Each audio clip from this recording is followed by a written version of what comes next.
Stupidaggini che oggi purtroppo anche a livello comunitario noi stiamo combattendo giornalmente. Insomma, abbiamo il fronte del cosiddetto Nutri-Score che equipara prodotti solo sulla base di valutazioni chimiche, di quantità di zuccheri e quant'altro.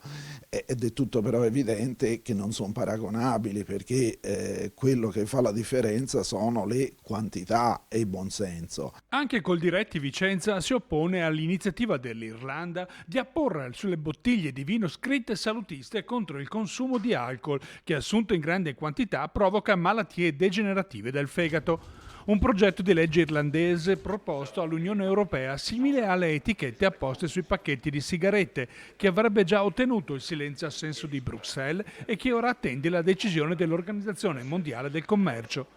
Il Vicentino e in generale il Veneto è una delle regioni italiane che più producono ed esportano il vino. Sarebbe più opportuno invitare ad un consumo moderato e responsabile delle quantità.